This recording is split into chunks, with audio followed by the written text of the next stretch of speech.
Muy buenas tardes, queridas amigas y queridos amigos. Es la verdad que es una cantidad, más allá de la calidad del público, es una cantidad notable para una reunión en pleno mes de enero y sobre una temática de historia jurídica. Así que desde el Departamento de Ciencias Sociales, desde el Departamento de Posgrado y desde el Máster en Cultura Jurídica de la Universidad de Girona, realmente les damos una muy fraternal bienvenida. Y con este evento que realmente nos honra muchísimo, porque la profesora doctora Pilar González Bernaldo de Quirós es una invitada de lujo para empezar este año. Y bueno, siempre el comienzo es muy importante y esta es la primera reunión del año 2022. Así que qué bien que empecemos con una figura tan relevante y tan importante a la cual agradecemos de todo corazón por su presencia y por honrarnos en lo que iba a ser una reunión híbrida, o sea, íbamos a transmitir desde la facultad, pero por razones covidianas hemos preferido hoy utilizar el sistema del Zoom. Hoy la coordinadora de este evento es una de nuestras más queridas y más representativas profesoras del programa de cursos para el doctorado y además la dignísima secretaria del Departamento de Ciencias Sociales de la facultad y muy conocida por muchas y muchos de ustedes, ya que han tenido el privilegio de tenerla como docente o lo están teniendo en este mismo momento, y veo varias caras que asienten. Se trata de la profesora doctora Isabel Cristina González Nieves. Y contamos en este evento también con la presencia de varias profesoras y profesores del programa, algunos profesores y profesoras justamente del área de Historia del Derecho, como es el caso del profesor doctor Sandro Fabricio Olaza Pallero, que estoy viendo. Contamos con la presencia de la profesora doctora Tania Mota de Oliveira, desde Brasil. Contamos con la presencia de varios profesores y profesoras que nos están acompañando en este momento, pero contamos también con la presencia, ni más ni menos, que de nuestra querida secretaria académica, la profesora doctora Silvia Nona, que además de todo nos está honrando hoy porque está cumpliendo años, aparte, y está compartiendo su día de cumpleaños con nosotros. Pero de todo esto se va a ocupar la profesora Isabel González Nieves, a quien le pido que tome la palabra. Muchísimas gracias. Bueno, muchas gracias, Ricardo. Hoy nos reunimos para escuchar una conferencia sobre Estanislao Ceballos y la doctrina argentina del derecho privado humano de 1902 a 1922. Estanislao Ceballos fue un jurista, político, periodista, fue 3 veces ministro de Relaciones Exteriores, así que es un tema sumamente importante a escuchar esta doctrina de este jurista tan importante que también fue geógrafo, novelista. Nos acompaña hoy la profesora doctora Silvia Nona, secretaria académica de nuestra Casa de Altos Estudios, a la que le doy la palabra para que inicie esta conferencia.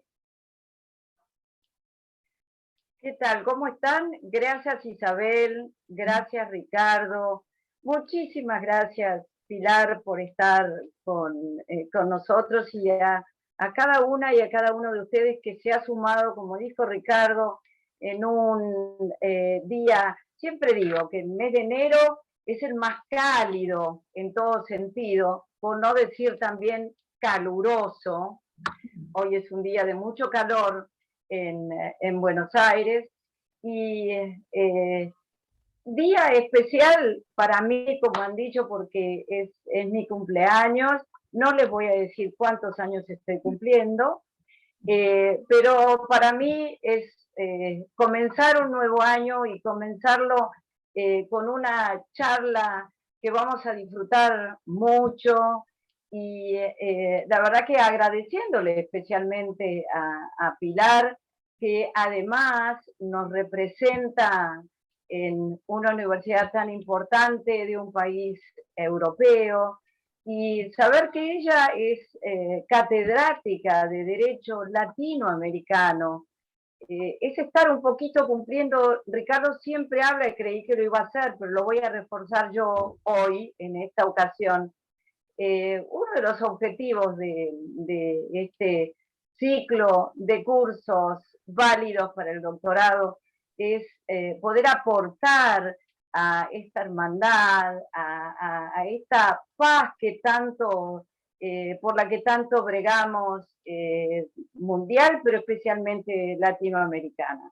Así que Pilar suma un granito más a esto que es el objetivo de este ciclo de cursos, y como secretaria académica en representación del decano, del doctor Boeres, y la facultad entera, porque a la facultad la hacemos entre todas, entre todos, entre quienes damos clases de grado, de posgrado, a Ricardo especialmente por su incansable tarea.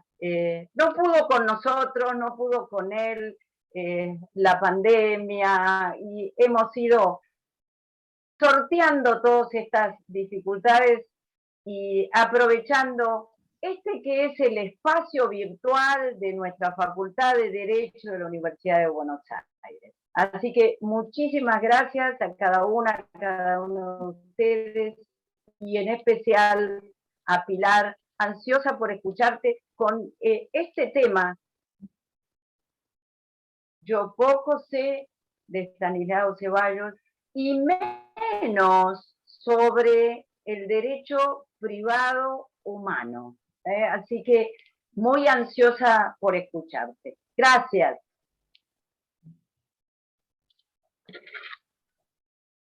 Bueno, voy a recordar que este evento lo organiza el Departamento de Ciencias Sociales, el Departamento de Posgrado de la Facultad de Derecho de la Universidad de Buenos Aires y el Máster en Cultura Jurídica de la Facultad de Derecho de la Universidad de Girona. Agradezco también la presencia de la profesora Silvina Maesa, que también nos acompaña hoy en este evento.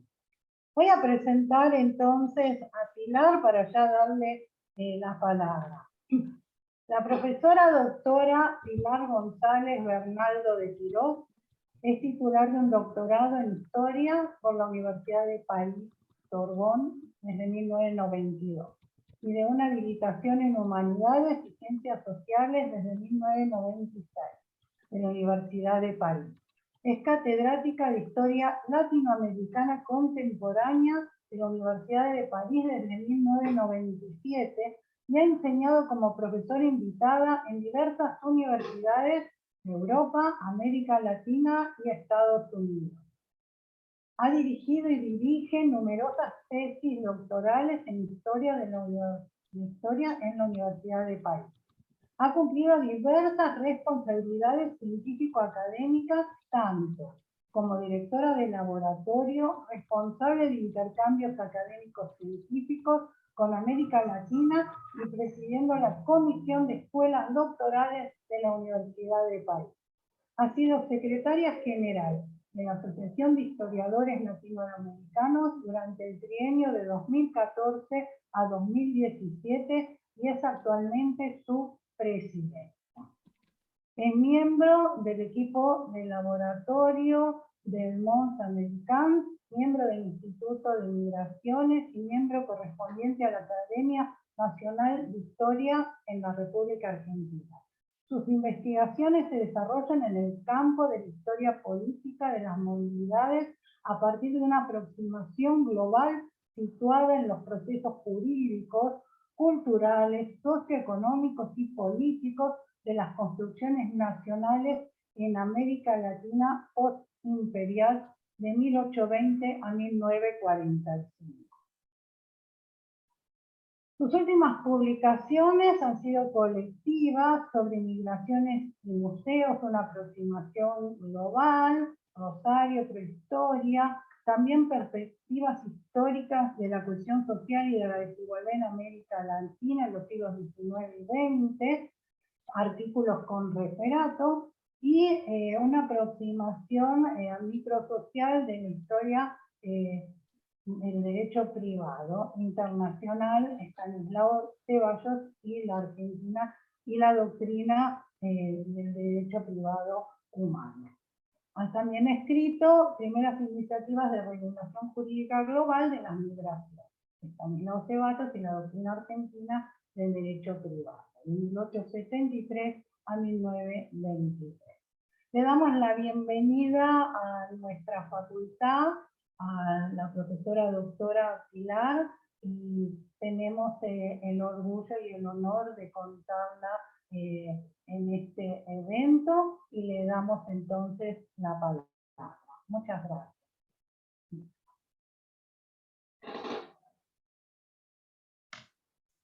Bueno, muchísimas gracias, Isabel, y gracias a Norma y a Ricardo por esta invitación. Yo les decía antes de que entren todos que es mi primera conferencia en la Facultad de Derecho, y la primera que hago con una, digamos, una audiencia de juristas, así que, y eso me permite precisar o subrayar el hecho de que no soy jurista, soy historiadora, y ni siquiera puedo decirme o calificarme como una historiadora del derecho, aunque obviamente todos los historiadores que tenemos una cierta apertura estamos constantemente confrontados y interpelados por la dimensión normativa de las relaciones sociales. Entonces, esa es mi primera precisión. Entonces, agradecerles, y la verdad que espero mucho de esto, porque es un tema, quise presentar aquí un artículo que salió hace ahora 1 año y medio en la revista Jus Gentum, o sea que es una revista ya de derecho, pero que fue copada por un conjunto de historiadores, entre los cuales yo misma. Y el objetivo era justamente proponer o llevar a discusión con los juristas las aproximaciones diferentes que se puede tener de objetos jurídicos, y en particular cómo los historiadores podemos abordar eso. Entonces, por eso es que estoy realmente tengo mucha expectativa con esta charla, y muy feliz de poder dialogar con ustedes. Esto me lleva a prolongar esta introducción con una serie de, ¿cómo decir?, de consideraciones, la que acabo de evocar, el hecho de que la aproximación a un objeto de las ciencias jurídicas, en este caso, es a través de fuentes y métodos de la historia, y si ustedes han tenido acceso al texto, verán ustedes que la importancia que acuerdo a lo que nosotros historiadores calificamos de los egoarchivos, los archivos personales, pero construidos por la propia persona, en el análisis de la doctrina, vamos a decir, de la producción doctrinal. Yo no me intereso tanto en la doctrina en sí misma, aunque podemos hablar, pero sí en la producción doctrinal, como ella se inserta en una serie de redes, de estrategias de redes y de intercambios internacionales. Entonces, una historia, una aproximación histórica, pero que no es, vamos a decir, no viene de la historia social, porque los historiadores hemos desarrollado mucho lo que denominamos la historia social del derecho. En otras maneras es cuáles son las estrategias de los individuos, cómo se aplica o no las normas. En este caso no es eso lo que me va a interesar, aunque esto que les presento forma parte de un libro que estoy escribiendo, en donde la cuestión de las estrategias de los individuos va a tener un lugar pero no es aquí el objeto de esta intervención. Lo que yo les voy a presentar se acerca más a a una historia intelectual, en el sentido en que lo que me interesa es buscar, a través de los contextos de apropiación, los sentidos que van teniendo, o las resignificaciones de ciertos doctrinas. Y en particular aquí me voy a interesar en el contexto de producción y circulación de estos textos normativos. Otra consideración que me parece importante es que esta investigación se inserta o se inscribe en el campo de lo que los historiadores llamamos la historia global, pero que busca abordarla a través de lo que ciertos corrientes llaman una historia microglobal, y en este caso es abordar el derecho internacional y su dimensión global, vamos a verlo, a través de un jurista que es Estanislao Ceballos. Este jurista, bueno, se los voy a presentar, y para ello, si me esperan un segundo, voy a compartir pantalla.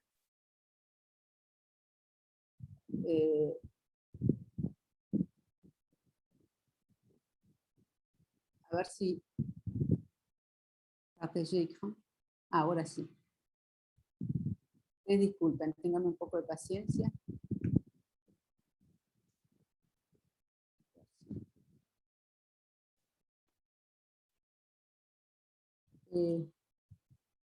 Ahora sí.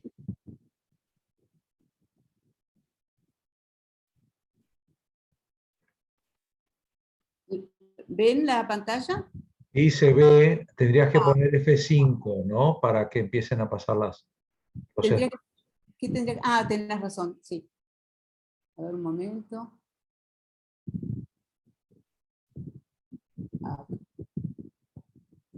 Bueno. Ahora sí. Como Isabel me habló de esta clase, que es en el marco de un máster, o en todo caso, y un doctorado, entonces algunas consideraciones sobre los campos de investigación y estado del arte, digamos, con qué estoy debatiendo, de dónde arranco, ¿no? Entonces, como yo les dije, esta investigación se inserta dentro de lo que los historiadores llamamos el giro global, y en ese giro, en ese campo, lo que buscamos es combinar una historia de lo que podemos llamar las interconexiones no aleatorias, es decir, aquellas que están marcando una suerte de mundo específico, globalidad situada, como lo llamamos, y una historia y una aproximación microsocial. Estas cosas son por ahí un poco específicas, pero podemos volver a ellas. Segundo campo que esta investigación atraviesa, con la que discute, es la renovación de la historia del derecho internacional, que ha conocido desde hace una década o 2 décadas una importante impulso y renovación a través de lo que se llama la Escuela de los Estudios Jurídicos Críticos y la corriente de los estudios que ponen de manifiesto las relaciones entre derecho internacional y colonialismo. Y en particular ello, entre los historiadores, tuvo una importancia considerable cuando se encontró con otra corriente muy importante, que son los estudios sobre el imperialismo. Bueno, 3 figuras que han marcado, 3 autores que han marcado este debate, Costeniemi, Angi y más recientemente la tesis de Becker-Roca. Y tercer punto digamos, tercer campo de debate tiene que ver, y este está evolucionando también, tiene que ver con el debate que ya data también de más de 2 décadas sobre los efectos de la globalización sobre las figuras político-jurídicas de la ciudadanía y de la nacionalidad. Sobre esto podemos hablar, pero voy a continuar porque el tiempo pasa y no voy a tener tiempo de decirles todo lo que quiero contar. Bueno, entonces, como yo les dije, esta aproximación a la historia global, este debate con el derecho internacional y la apuesta a lo que se llama historia microglobal, lo voy a hacer a través de un personaje, y sobre todo de los archivos de este personaje. Ustedes verán que el archivo es un actor como Estanislao Zeballos, es otro instrumento otro elemento de reflexión. Entonces, Estanislao Zeballos, como dijo bien Ricardo, es un jurista que es poco conocido, que ha dejado poco trazos, en todo caso, entre los historiadores. En particular, es conocido sobre todo por sus tareas o su participación a la Sociedad Científica Argentina, sus vínculos con Ameghino y con Moreno, la contribución que tuvo al Museo de Ciencias Naturales. Ahí es un personaje bien conocido, también como político, pero su labor, en tanto que jurista, es menos conocido entre los historiadores. Zeballos nace en Rosario, cuando Rosario aún era una ciudad sin mayor impacto, antes de ser un puerto, vamos a decir, internacional, en 1854, y muere en Liverpool en 1923. Isabel lo recordó un poco, tiene un recorrido bastante singular, porque su biografía muestra una articulación estrecha entre su participación al debate público, porque es redactor de la prensa, él mismo edita revistas, periódicas, es un hombre político, muchas veces senador, diputado, ministro de Relaciones Exteriores, es el ministro de Relaciones Exteriores, por ejemplo, de la segunda conferencia de La Haya, y por otro lado, su inserción en diferentes espacios de producción de conocimiento. Y esto es también una particularidad de Zeballos, no solamente en el área en la que está formado, es decir, en tanto que jurista, sino también en literatura, en historia y en ciencias naturales. Tercer elemento, es su originalidad y su compromiso en la producción de una ciencia natural, de una ciencia nacional. Zeballos es un convencido de que la consolidación de la soberanía nacional pasa por la construcción de una ciencia nacional, y es por eso que es uno de los grandes promotores de Ameghino como sabio nacional, en el sentido, digamos, en la búsqueda con ello de una, consolidación del Estado argentino. Y esto no es indiferente, digamos, esto está directamente vinculado a su formación como internacionalista. Por último, quiero destacar la importancia de sus archivos, de sus ego-archivos, porque es él el que los constituye, y ahora voy a volver sobre ello. La importancia de sus archivos en la estrategia de Zeballos, la estrategia que va a desplegar para introducir a la Argentina en los espacios de producción de normas jurídicas internacionales. El archivo Zeballos me va a interesar también, y sobre esto una parte del artículo va a ser, digamos, voy a desarrollarlo, es en la correspondencia que Zeballos va a tener con otro internacionalista muy reconocido, que es André Jean de Weiss. André Weiss, que ustedes ven que es casi coetáneo de Zeballos, y que tiene un recorrido similar, es alsaciano, lo cual no es un elemento menor, porque va a estar confrontado, por razones diferentes también, a la cuestión de la nacionalidad, porque nace francés y debe, digamos, la Alsacia y Lorena, ustedes saben, pasa a la Alemania, y esto va a dejar en Weiss un interés muy particular a la cuestión, al derecho de nacionalidad, que va a compartir Zeballos por otra razón, y es que en Rosario la presencia de extranjeros es muy importante, 2 de cada 3 habitantes es nacido en el exterior. Entonces van a compartir esta preocupación, y como ustedes ven, van a compartir también las aulas de la universidad, porque ambos son profesores de Derecho Internacional, Weiss en la Sorbona y Zeballos en la Casa de Estudios en la cual ustedes están actualmente. Y es una correspondencia bastante nutrida. Yo hasta ahora encontré 39 cartas, pero seguramente encontraré más, porque ya encontré algunas que no están que aparecen en otros legajos. Pero lo que es interesante es que a esta correspondencia Ceballos acuerda una importancia significativa porque es el único legajo que aparece únicamente destinado a Bells. Los otros son correspondencias con latinoamericanos, con europeos, correspondencia con los miembros del Instituto de Derecho Internacional. El único personaje, el único internacionalista que tiene un legajo para sí es Bells. Y ustedes van a ver que en mi modo de interpretación, este elemento que yo califico como una catalogación endógena, es el propio Ceballos que organiza sus archivos, muestra la importancia que él acuerda a este libro. En total, yo les decía 39 cartas. Bueno, los archivos como escena de las interconexiones. Acá les saqué una foto. Le saqué una foto más que todo para presentarlo cuando hablo de ello en Europa, porque efectivamente quienes hayan consultado archivos o bibliotecas, esto no les va a llamar mucho la atención, pero es un archivo que está totalmente, que no está catalogado en buena parte, y que se presenta de esta manera. Esta es la materialidad del archivo hoy, de lo que quedó del archivo Ceballos, porque, como verán ustedes, la historia de este fondo es sumamente interesante. Este fondo se encuentra en el Museo Colonial, Enrique Daondo, en Luján, lo que me ha permitido instalarme en Luján un tiempo, que es bastante agradable, y tengo que aquí agradecer al personal del archivo que me ha facilitado mucho este trabajo, hasta todo acabó con la pandemia, como ustedes saben.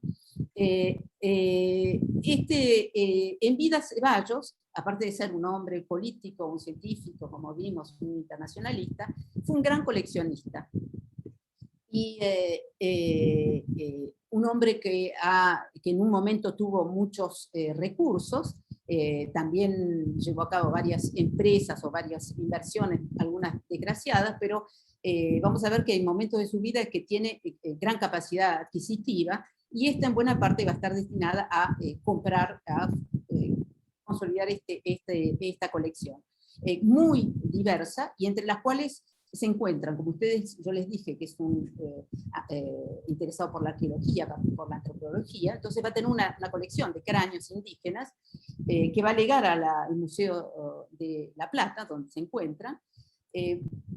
Los objetos de valor comercial, estos pueden ser vestigios históricos que se podían vender en el mercado.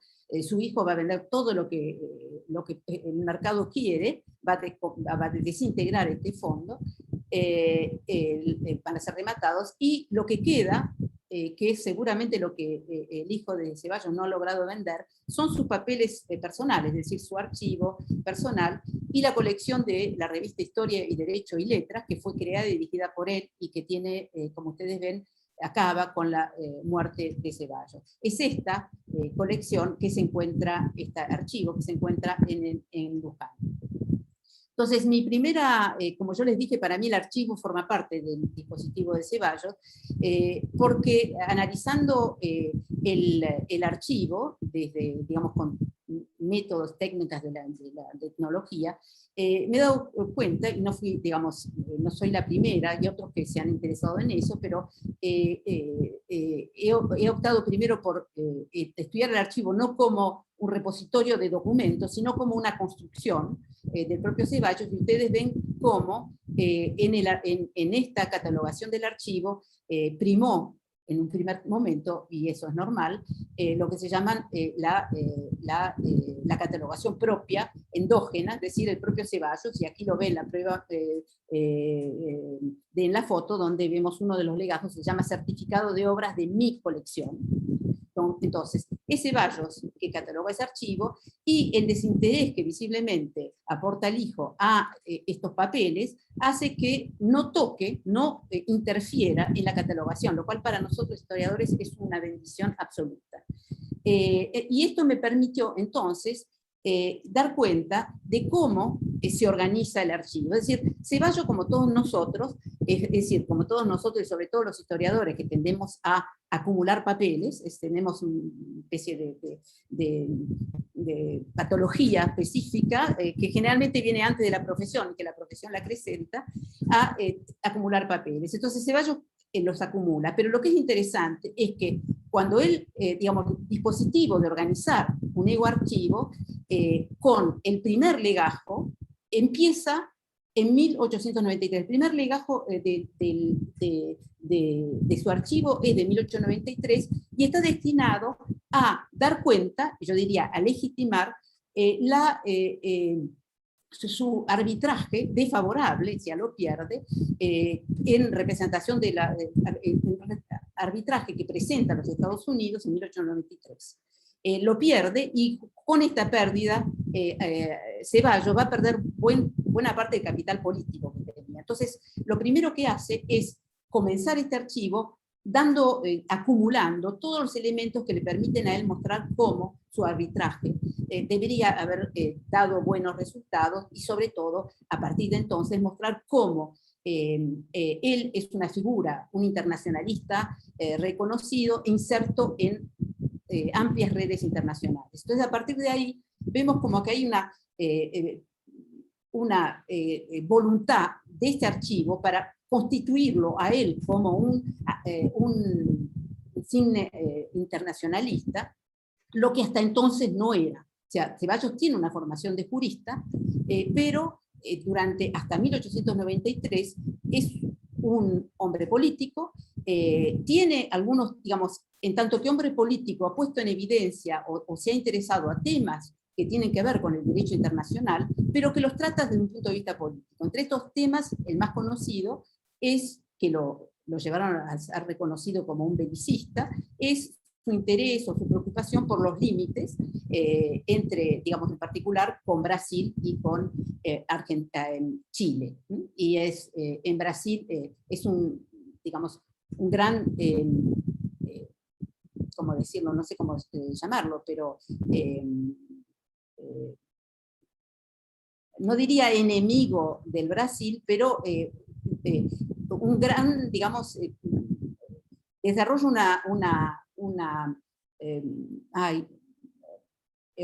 ¿cómo se dice esto? Desconfianza muy grande hacia el Brasil. Yo no voy a entrar aquí en detalle, pero a veces tiene realmente observaciones bastante desagradables hacia el Brasil. O sea, evidentemente hay una competencia muy fuerte por quién va a dominar o liderar la América del Sur. Y en este orden, por eso digo la cuestión de Bales, que me llamó mucho la atención, en este dispositivo va a acordarle a Bales un lugar importante. Entonces, veamos entonces qué papel juega este internacionalista francés en la carrera de Ceballos como internacionalista y en la producción de lo que él llama la doctrina argentina de derecho privado humano. Para esto hay que recordar cómo se va organizando este espacio del derecho internacional que de alguna manera retoma lo que era el derecho de gente, pero que, digamos, se desprende a lo largo del siglo XIX de todo eso, lo que Bentham llamaba la metafísica, y trata de llevar a cabo, digamos, de formular un derecho internacional libre de todo, digamos, traza de derecho natural. Esta es una cosa, y segundo, un derecho internacional que, porque es positivo, se funde en estos acuerdos internacionales, en un multilateralismo, y ello explica que en los años 70 vamos a ver aparecer las primeras espacios de producción de normas llamadas universales, de derecho internacional público y privado. Las primeras iniciativas son de 1873 con el Institut de Droit International y la International Law Association. Otra cosa que hay que señalar para comprender por qué Ceballos otorga una importancia tan grande y la estrategia que desarrolla es que junto a estos espacios de producción de normas jurídicas universales, la importancia que adquiere la regulación jurídica de la movilidad para los países de emigración, es decir, los países europeos, que van a justamente a través de esos espacios defender tanto el ius sanguinis como el principio de nacionalidad. Mancini es un miembro del Instituto de Derecho Internacional. Y estas dos figuras son obviamente contrarias no solamente a la tradición argentina, sino a los intereses de Argentina, porque obviamente los países de inmigración ven en el ius sanguinis una amenaza para su propia soberanía.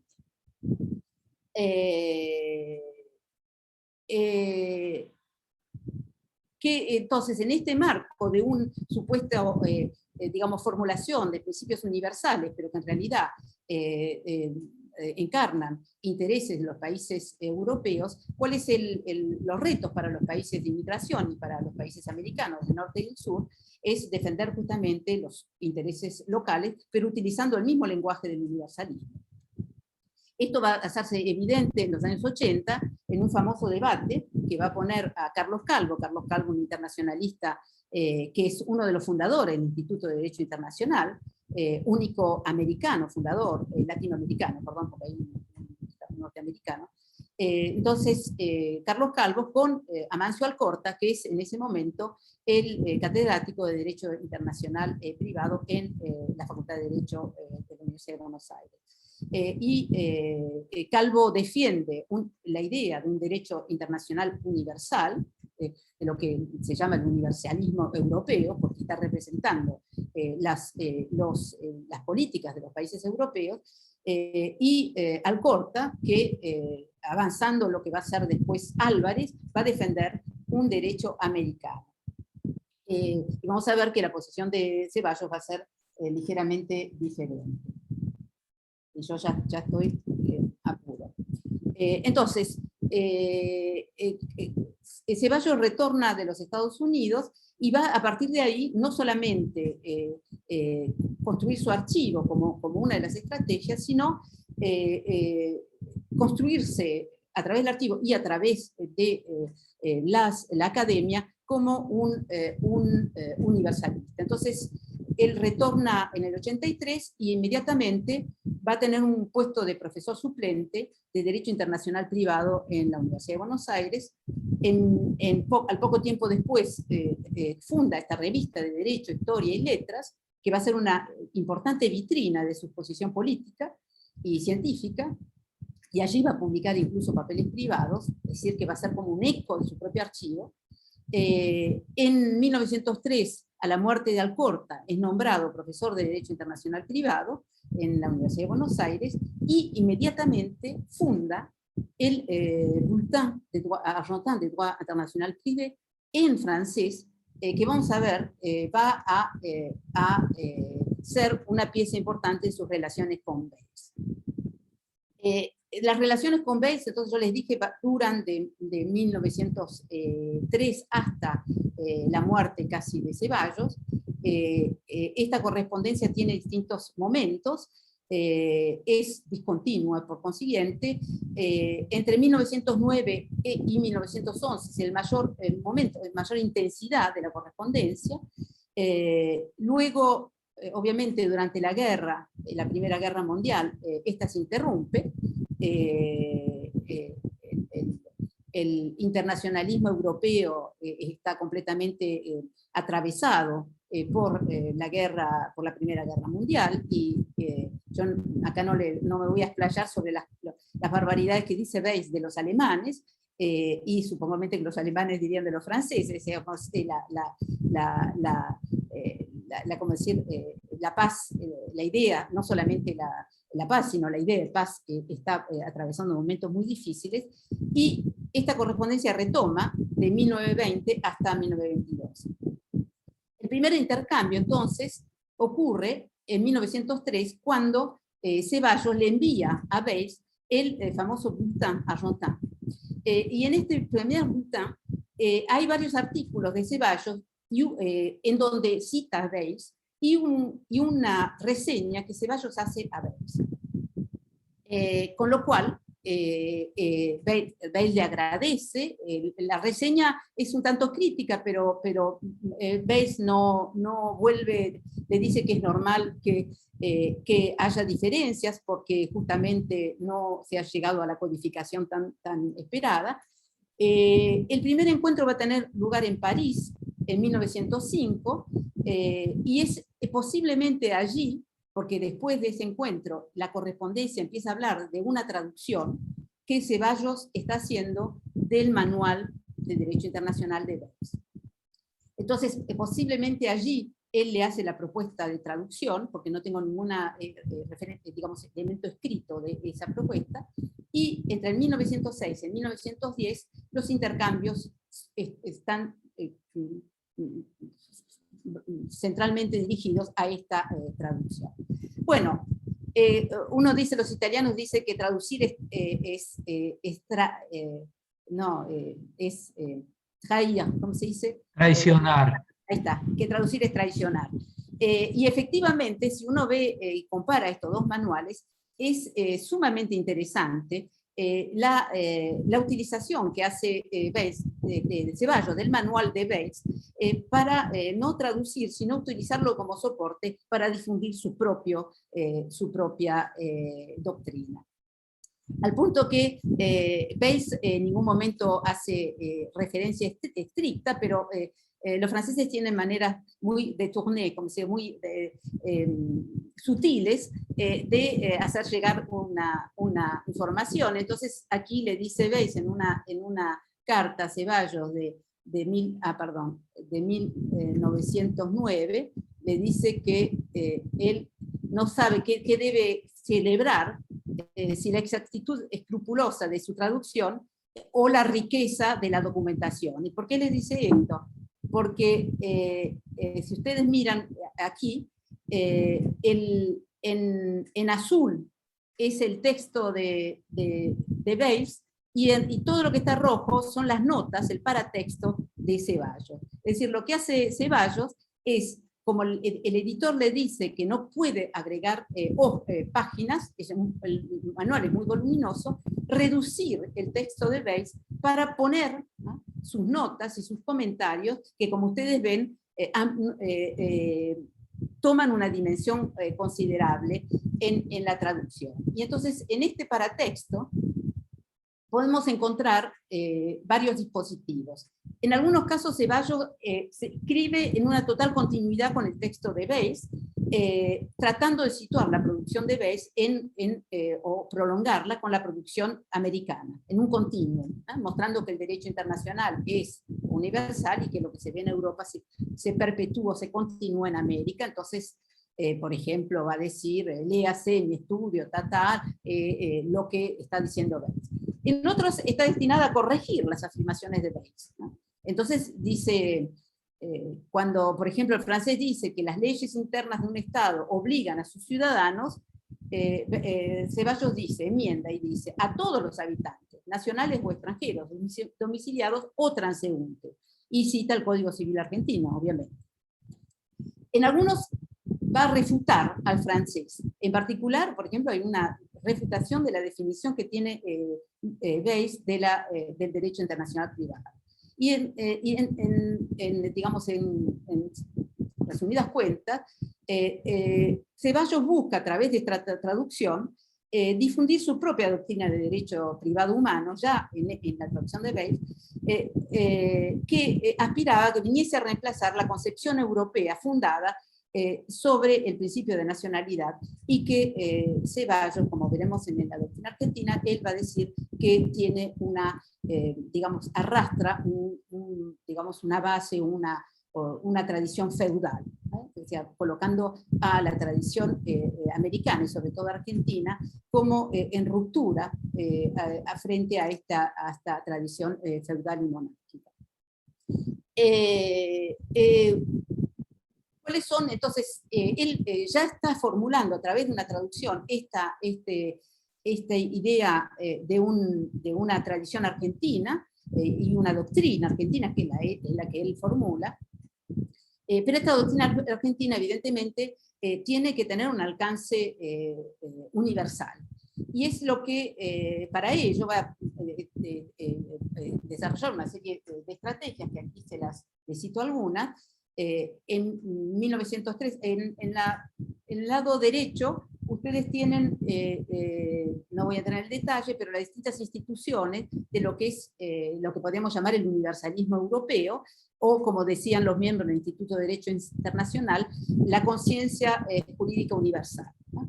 Y ustedes ven que si lo ubicamos cada una de estas iniciativas en un mapa, están concentradas en una región de Europa del Norte. Entonces, ¿cómo se inserta Ceballos en este mapa? La primera iniciativa que toma es publicar el boletín argentino en francés y enviarlo a estas instituciones.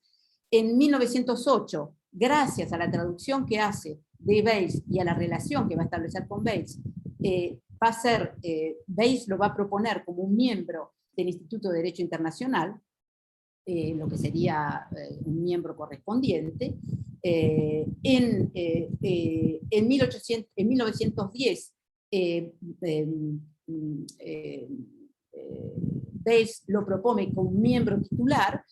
Son plazas muy buscadas, hay un número, digamos, limitado de miembros. Ese lo propone Bayes, la candidatura es aceptada. En 1911 crea la rama argentina del Comité Marítimo Internacional.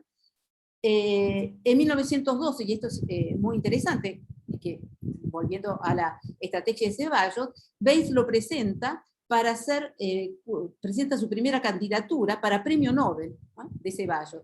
Y es interesante porque se va a presentar dos veces para el premio Nobel, una en el 12 y otra en el 22, creo, si mi memoria es buena, 21-22. Las dos las presenta Bayes, y en el 22 hay una confusión, y parece ser que alguien debe haber recordado sus antecedentes belicistas, y entonces Ceballos escribe explicando que él no se presenta al Premio Nobel de la Paz, sino al Premio Nobel de Literatura. En fin, ahí hay una confusión pero en todo caso es posible que originariamente haya pensado el Premio Nobel de la Paz, porque el Instituto de Derecho Internacional había sido galardeado con este premio, y era una manera también de adquirir un reconocimiento, imagínense ustedes, internacional, no solamente para él, sino para la República Argentina, premio que finalmente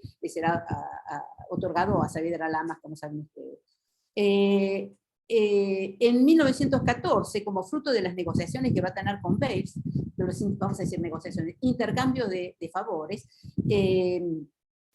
Ceballos comienza a publicar La Nationalité en el famoso libro que publica de sus conferencias, gracias al editor de Bayes, y como respuesta al favor que le había hecho Ceballos de traducirle el libro. Y en el 18 va a crear Ceballos la rama argentina de la International Law Association en Buenos Aires. Una de sus estrategias es la inserción del mismo, pero con él, de la Argentina, en estos espacios, con la idea, como después se lo voy a decir, de otorgar a Buenos Aires el estatuto, vamos a decir, la posibilidad de producir doctrina considerada como una doctrina internacional, digamos, con de dimensión universalista. La segunda cosa que va a hacer Ceballos es generar en la Universidad de Buenos Aires un espacio de producción doctrinal. Entonces, si ustedes ven aquí, tienen un gráfico, y de ahí viene mi pedido a Silvia de consultar las tesis doctorales, porque esto, digamos, para prolongar esta investigación. Aquí ven un gráfico con todas las tesis que se defendieron en tesis de jurisprudencia en la Facultad de Derecho y Ciencias Sociales,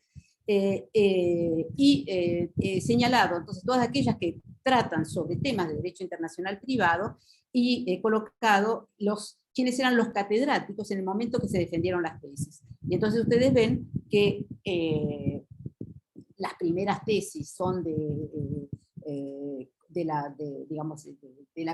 periodo de Rosas y principios de la segunda mitad del XIX, pero allí donde el desarrollo es mayor es entre la final de la cátedra, digamos,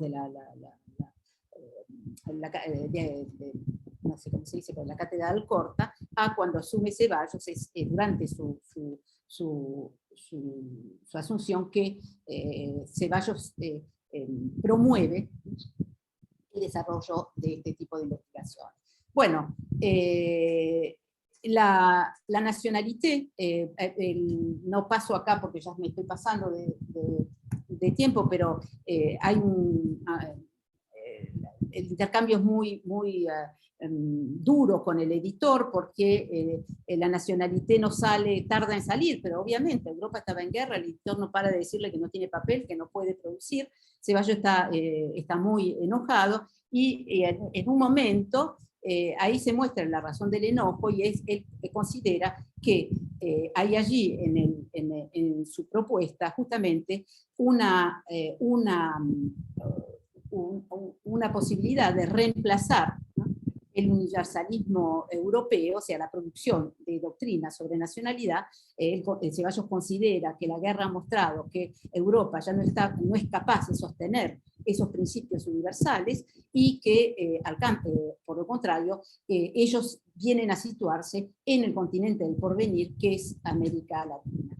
Y no solo, digamos, América Latina no. En realidad Ceballos considera que en América los únicos que pueden, digamos, heredar o asumir ese papel son los Estados Unidos, Brasil o Argentina. Pero obviamente el único país que ha mantenido una neutralidad estricta ha sido la Argentina. Entonces Ceballos va a defender así digamos, esa capacidad que tiene la Argentina de producir normas universales, y que Europa ha perdido. Cuando crea y termino acá, no voy a hablar más porque si no tenemos tiempo de discutir, cuando Ceballos crea la rama argentina, International Law Association, va a insistir. Europa acaba de salir de la guerra, el 18, y entonces él va a insistir para que la reunión de los internacionalistas tenga lugar en América y en Buenos Aires, y lo va a obtener. En 1922, por primera vez, esta institución decide organizar el Congreso en Buenos Aires. Y es en el marco de esa reunión, financiada enteramente por el gobierno argentino, fleta, digamos, un barco donde vienen todos estos internacionalistas y sus mujeres, a todo trapo y a toda pompa, tiene lugar este evento, y es allí, durante este congreso en Buenos Aires, que Ceballos propone lo que él llama el Sistema Argentino de Derecho Internacional Privado, que va a ser, ¿cómo decir?, aceptado, votado por la Asamblea General. Y no solamente eso, sino que Ceballos es elegido presidente de la International Law Association, no de la rama argentina, sino de la asociación, la casa madre, vamos a decir.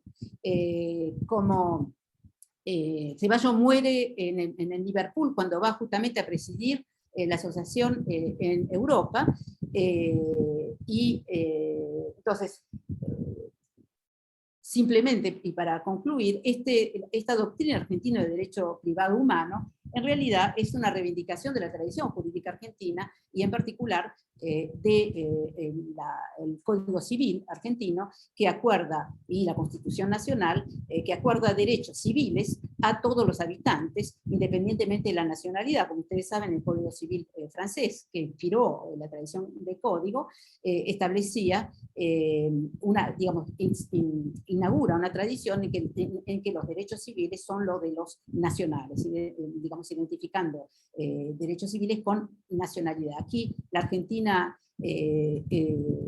rompe con esta tradición, a pesar de adaptar la cultura del código, y es esta tradición que Ceballos propone como justamente una doctrina, ¿no?, de derecho privado humano, que lo que es llamativo es que el Instituto de Derecho Internacional no hace más que discutir sobre la necesidad de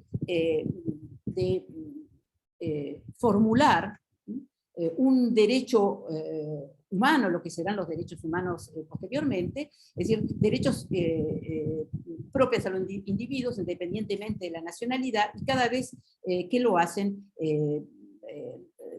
digamos, las resistencias son muy grandes. Junto a esto, bueno, tiene una posición sobre, que es propia de Ceballos, sobre el carácter voluntario del cambio de nacionalidad, pero sobre eso no voy a hablar, y terminaré acá acá tienen una foto de estos internacionalistas europeos en el barco. Como ven ustedes, son todos hombres muy, digamos, provenientes de una burguesía europea, muy implicados con la estructura jurídica, pero con el poder también europeo, y Ceballos logra finalmente insertar a la Argentina en este mapa del internacionalismo europeo, con una posición muy personal de su lado, digamos, especial, porque él no se alinea a la posición de lo que va a ser de Álvarez o de Scott, que promueven un derecho internacional regionalista. Él mantiene la idea que el derecho internacional es universalista. Simplemente lo que él propone o argumenta es que el universalismo, que se inscribe en una línea del progreso, bueno, ese progreso ahora reside en América, y en particular en estos espacios de construcción, digamos, de formulación jurídica, como es el caso de la Argentina y la Universidad de Buenos Aires. Bueno, y con esto termino y doy la palabra a los miembros de esta universidad.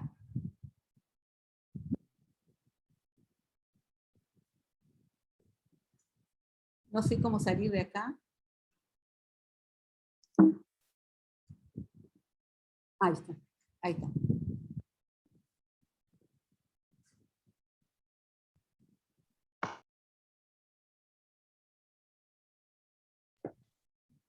Bueno, muchas gracias, Pilar.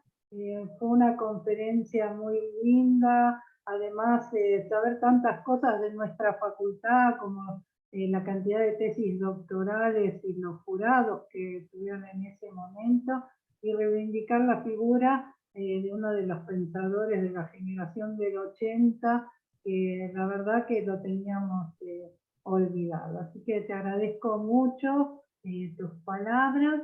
Pueden ir escribiendo sus preguntas en el chat, y mientras tanto le doy la palabra al doctor Rabinovich Berman para que hable con nuestra invitada. Gracias, querida Isabel. Pilar, realmente muchísimas gracias. Felicitaciones de todo corazón. Te quería preguntar algunas cositas. Primera,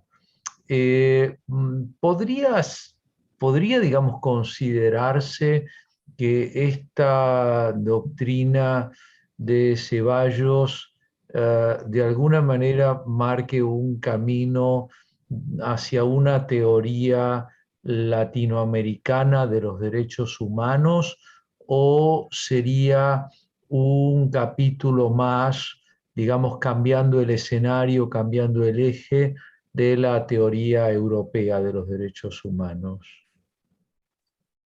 ¿Me escuchan? Sí, perfectamente. A ver, la pregunta, a ver, no, voy a tratar de organizarme, porque hay varias preguntas en la pregunta y por consiguiente varias respuestas. Yo en el artículo sostengo justamente que hay allí una primera formulación clara digamos, a partir del derecho positivo, de lo que son los derechos imprescriptibles del individuo, ¿no? Es decir, por consiguiente, es una primera formulación de los derechos humanos. Digamos, digamos que no inspirada de alguna manera por el derecho natural, pero que se formula de otra manera. Se formula a partir del registro del derecho positivo. Esto se lo contaba a un colega norteamericano que escribió una historia de los derechos humanos, que estaba muy interesado, porque efectivamente las narrativas sobre los derechos humanos, en general, obviamente, o arrancan en 48 o se arrancan en el 29, cuando el Instituto de Derecho Internacional, en ese momento, digamos, alimentados o incentivados por Álvarez y Scott, van a, en la reunión de Nueva York del 29, van a formular una primera, digamos, declaración de los derechos humanos, pero que no tiene ninguna consecuencia, ningún efecto real. Pero lo que me interesa, que lo digo al final del artículo, es que en realidad nadie cita a Ceballos, nadie hace referencia a que hay una tradición latinoamericana en lo que hace a la definición de los derechos de los individuos, independientemente de la nacionalidad. Esa es la primera pregunta, la primera, digamos, primera respuesta. La segunda sobre, digamos, Latinoamérica y Europa. A ver, el debate, la posición de Ceballos es extremadamente interesante y desconocida hasta ahora, porque lo que se conocía era que efectivamente el internacionalismo nace en Europa, después estas nuevas investigaciones de historia del derecho internacional y de una línea crítica evocan justamente este universalismo europeo, que es, digamos, las investigaciones históricas bien lo demuestran, ¿no? O sea, Mancini no solamente es un jurista, tiene cargos como tiene Ceballos en su propio gobierno y está defendiendo la posición de una nación que es una nación de emigración y que por consiguiente todo el interés es de mantener vinculado a sus habitantes y a imponer la jurisdicción italiana en tres nacionales. Entonces, hay ahí una defensa clara de los derechos, digamos, de los intereses de las naciones europeas. Para hablar nada más que de lo que abordo aquí, que es el derecho internacional privado y no evocar el derecho internacional público, en donde las cuestiones son más evidentes. Entonces, frente a eso, lo que van a decir los americanistas a través del panamericanismo, es decir, nosotros americanos tenemos nuestra propia tradición y nuestros propios derechos. Entonces, no nos pueden imponer los debates europeos en nombre de la universalidad, porque aquí tenemos otra tradición. Entonces, pero eso era un problema, porque decir eso, y eso lo dice Calvo, es peligroso porque es de alguna manera fragilizar la idea misma de universalidad. Calvo va a decir, el internacionalismo americano es un oxímoron muy peligroso. Entonces, ante esa disyuntiva, la propuesta de Ceballos es interesante, porque él, digamos, se inspira en la idea que alimenta el derecho internacional, que es la idea de progreso, de una linealidad, pero él dice entonces que el derecho internacional es universal, lo que pasa es que el universalismo se encarna, y Europa lo ha encarnado, Europa ya no puede encarnar. Entonces, y él dice que en realidad Europa ha demostrado a través de la Primera Guerra Mundial que es incapaz de encarnar los valores de paz, pero también de progreso, dice Ceballos, porque la defensa que ellos tienen de, por ejemplo, el ius sanguinis, y esto es muy interesante, dice Ceballos, es una manifestación clara de digamos, las huellas de la feudalidad, porque efectivamente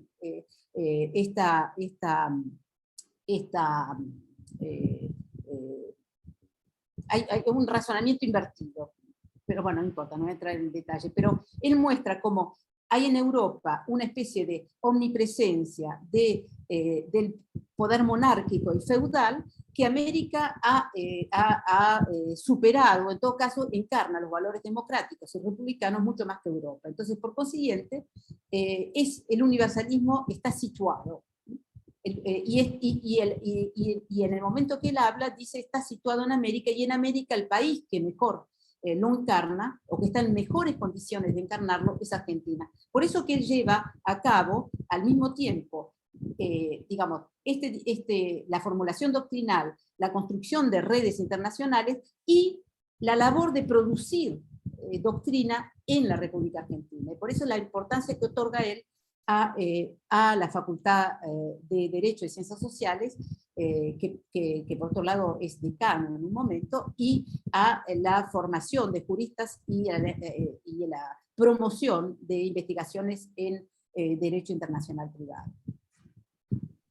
Muchas gracias. ¿Puedo hacer otra pregunta, Isabel? Sí, podés. Tengo permiso. Quiero aprovechar a Pilar, porque no la tengo todos los días. Pilar, otra preguntita. Gracias por tu respuesta extraordinaria. Tengo otra preguntita. En las teorías estas que vos mencionás de Ceballos, ¿aparecen elementos vinculados con la situación de los pueblos o comunidades o etnias indígenas de Latinoamérica? Sí,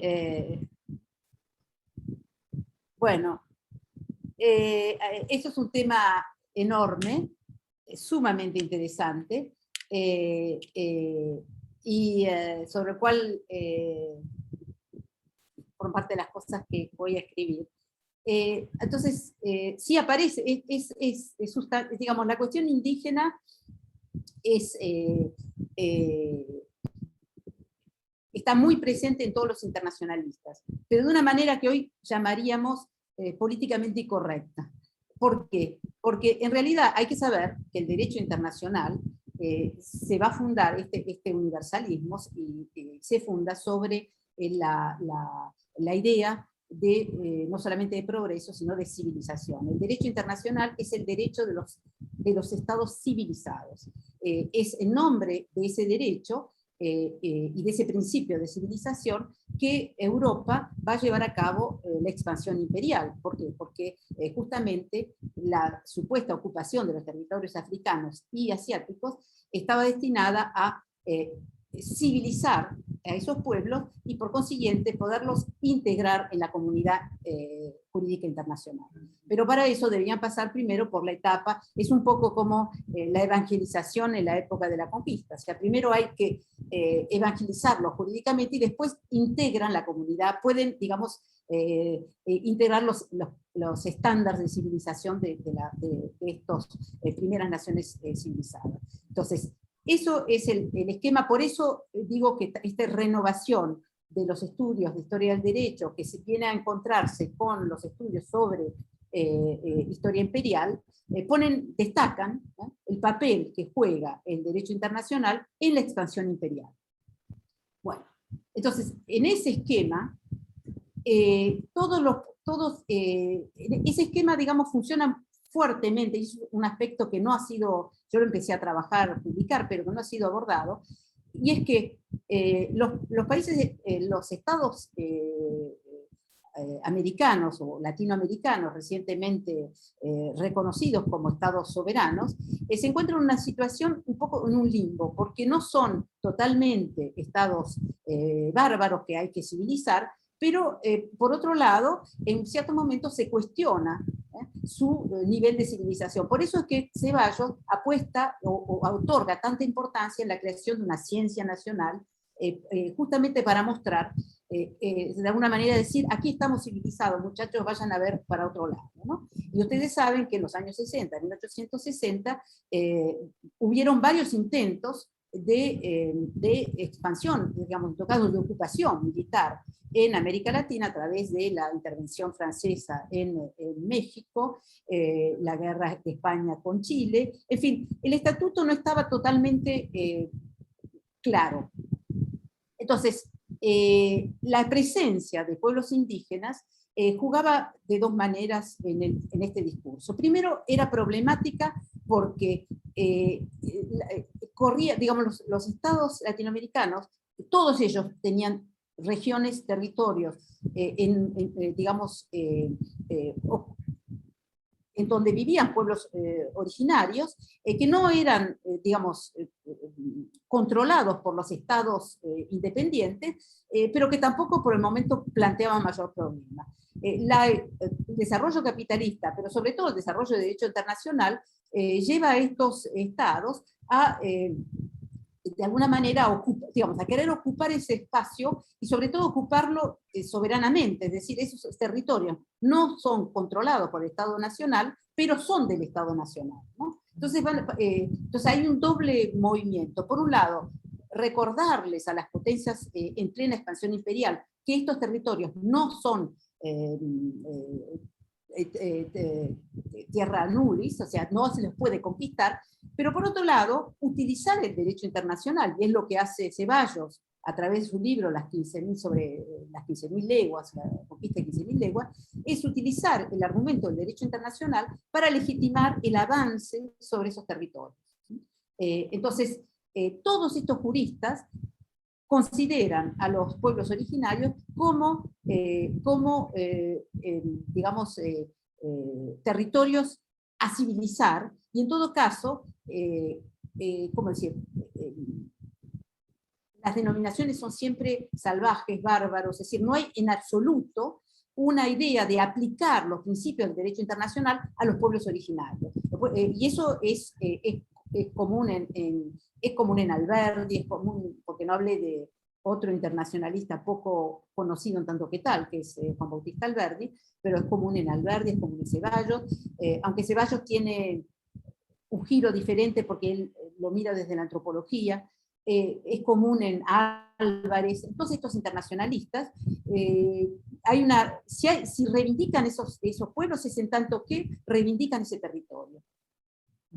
Pero esos pueblos, siguiendo el esquema del derecho internacional, no están implicados, digamos, no concernidos por el derecho internacional, en tanto que no sean civilizados. Y para eso el Estado Nacional va a civilizarlos. Y el avance, digamos, sobre el territorio indígena tiene ese objetivo. Clarísimo, Pilar, muchísimas gracias. Isabel, la pregunta de Mindy creo que ya está subsumida.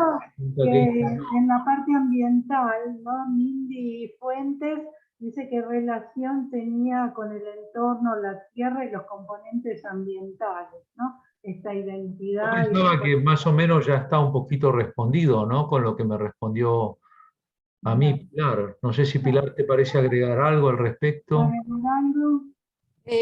No, sobre el...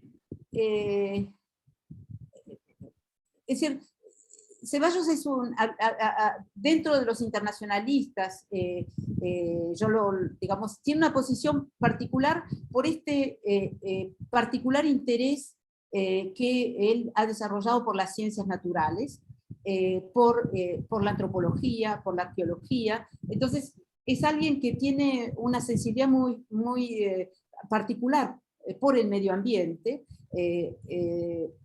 en relación a un Álvarez que ha pasado toda su vida en centros, digamos, en Europa, en centros, es decir, él tiene y se ve en su literatura, ¿no? O sea, pero eso no quiere decir que él piense que los pueblos originarios son sujetos del derecho internacional.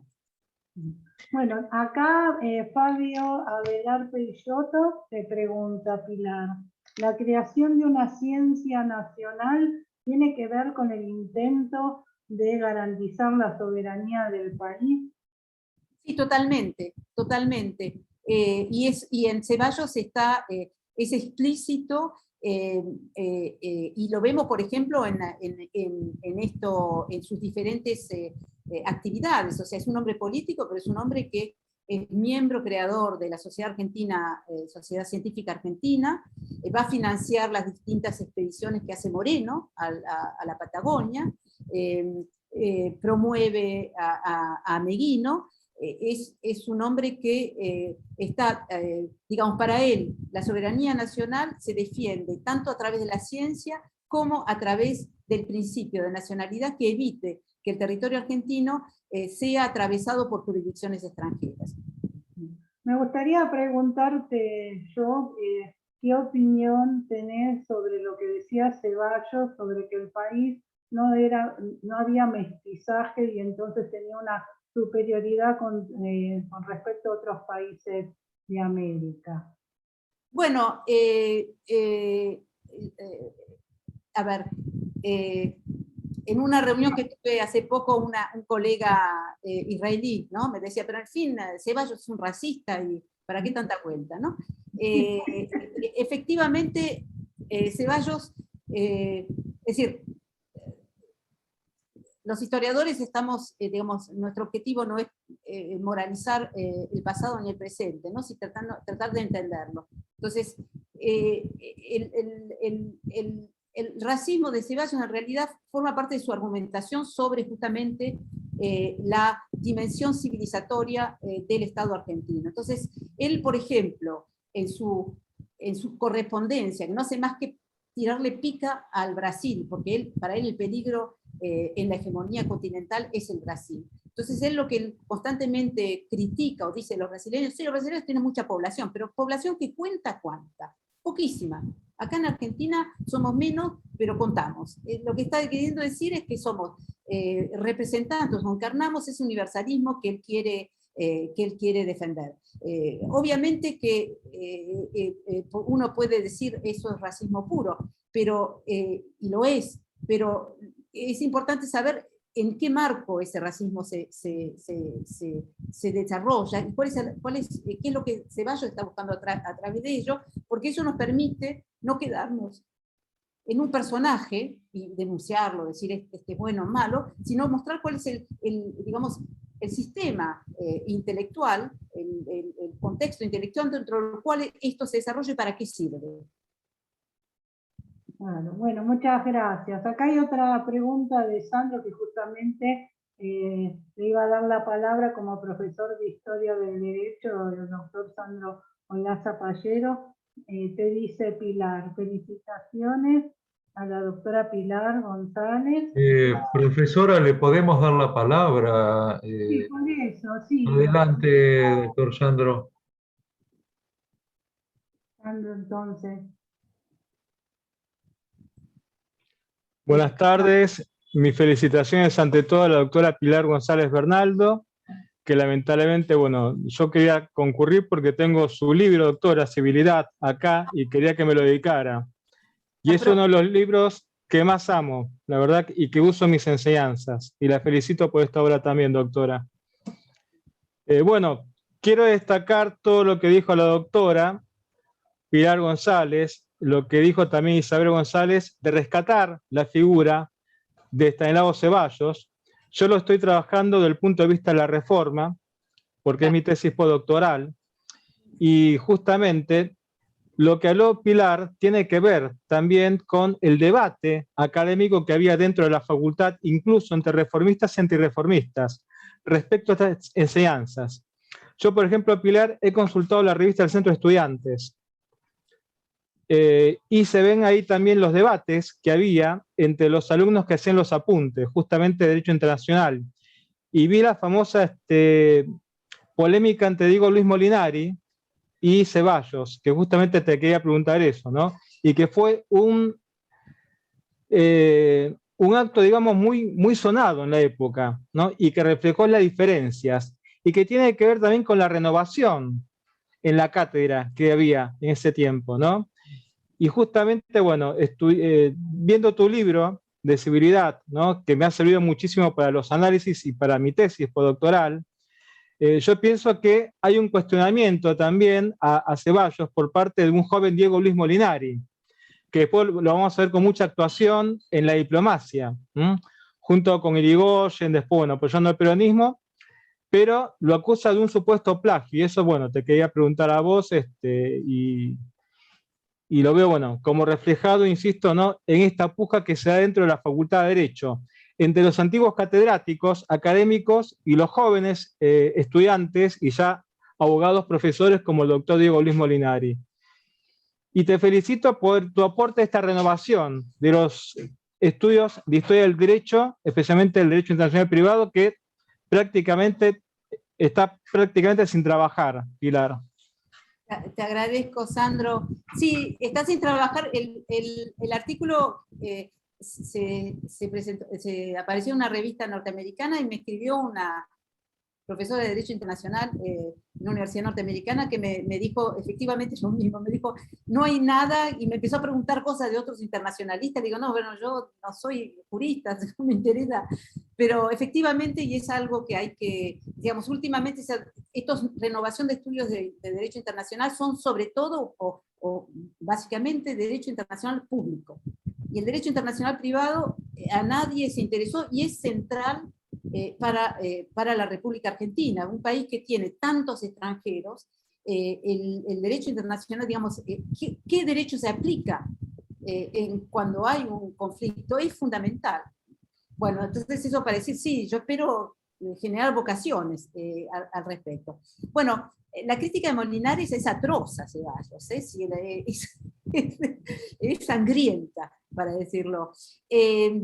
Bueno, Ceballos es un hombre que tiene un alto concepto de sí mismo, ¿no? Y no hace más que autopromocionarse a través del archivo, a través de todo. O sea, la verdad que ya es por momentos patético su manera de proceder. Pero, una vez más, mi función y mi interés por la historia no es atribuir puntos buenos o malos a uno u otro, sino entender qué es lo que está, digamos, a mí el archivo y esta especie de ensimismamiento ceballino me permite saber qué es lo que Ceballos piensa que hay que hacer para insertarse en estas redes. Y él lo hace, dice, por la República Argentina, por él mismo, pero también por la República Argentina. O sea que eso es un personaje particular, por momentos muy divertido, por eso mismo. No hace más, digamos, no tiene, digamos, en fin. Ahora, la cuestión del plagio, eso es otra cosa. La doctrina argentina de derecho internacional privado que Ceballos promociona, en realidad es primero, en realidad la tradición jurídica argentina, pero el primero que destaca esa tradición jurídica y que la reivindica como sirviendo como formulación de una acción doctrinal diferente a la europea,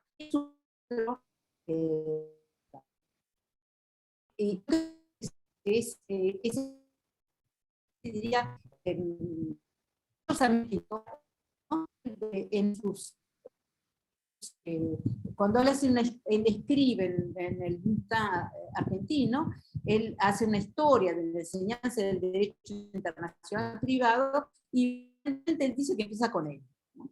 Ahora, cuando uno ve los textos de Alcorta, se da cuenta que en realidad ya estaba ahí, y Ceballos, que digamos, no solamente se forma con Alcorta, sino que será docente de Alcorta, lo que hace es prolongar, ¿no?, el pensamiento de Alcorta, y no le da, digamos, no reconoce en su justa medida el aporte de Alcorta. Entonces, no sé si llamar a eso plagio. En todo caso, él no es, digamos, la originalidad que él se atribuye no es tal, y eso a lo que apunta Molinari, creo que en eso tiene un poco de razón. Después es sangriento, no sé si hacía falta, pero yo creo que ahí se juegan otras cuestiones de la reforma universitaria, del papel de él durante la reforma, y en tanto que decano. Entonces ahí hay otro, y después la nueva generación, también Ceballos es, como me dijo un colega, es un hombre del pasado, ¿no? Que entra tardíamente a la universidad, después de estos fracasos políticos, y que conoce finalmente un éxito tardío, y interrumpido por un accidente biológico, que es que se muere al año siguiente. Bueno, muchas gracias, Pilar. Queremos agradecerte mucho tu participación hoy. Ha sido una conferencia brillante, nos ha gustado mucho, todos agradecen la oportunidad de oírte, te felicitan, así que prima, te felicito por tu nivel académico.